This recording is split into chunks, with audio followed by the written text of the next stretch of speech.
嗨，大家好，我是大头，欢迎来到我的频道。今天这期视频跟大家聊一聊烤箱的预热以及烤箱温差的话题，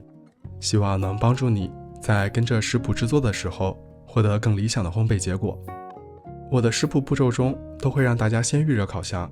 视频中提及烘焙时间的时候也会补充说到要根据你自己的烤箱实际温度进行调整。在解释为什么要这么做之前，需要简单说一下常用的家庭烤箱的工作方式。当设定好温度后，烤箱就会检测内部温度，如果低于设定温度，烤箱就会开始加热，直到烤箱测量内部温度达到预定温度后，就停止加热，改为保温状态，内部温度也会随之下降。当烤箱再次检测到内部温度低于设定温度时，又会开始工作，如此循环往复。因此，正常情况下，烤箱的实际温度会在预定的温度附近上下波动，而这个波动的频率以及幅度的大小，就跟每个烤箱的温度控制有关了。烤箱从开启到达到目标温度是需要时间的，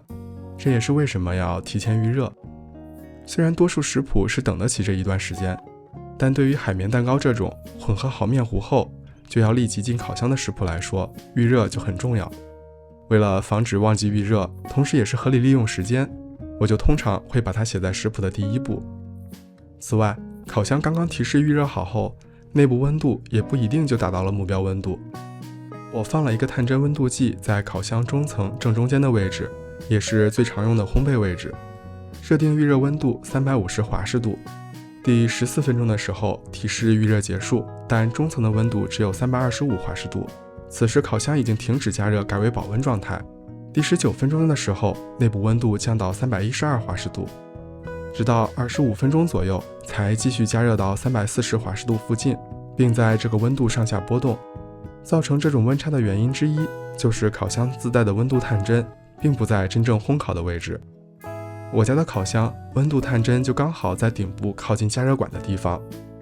加热管的热量传导到探针位置更多，而正中间接收到的热量少，温差就产生了。如果给烤箱充足的时间预热，随着加热时间延长，烤箱内部温度趋于一致，最后就能稳定在预定的温度附近。如果在充分预热的基础上，烤箱中的温度依然持续低于或者高于设定的温度，就是烤箱有温差了。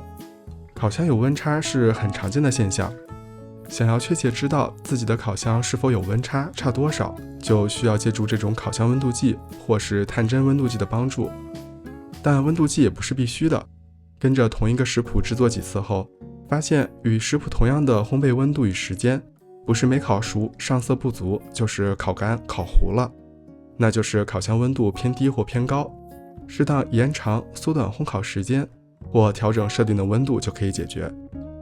还有一点值得说的是，打开烤箱门放食材进去的操作也会导致烤箱温度急剧下降。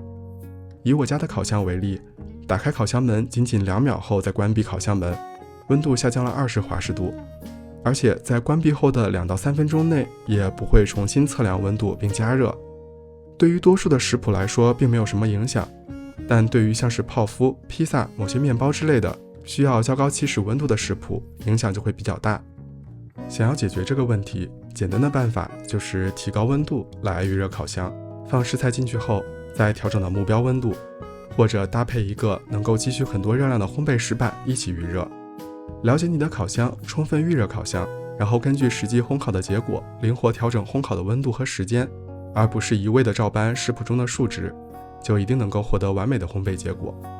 那今天的视频就是这样了，希望对你能有所帮助。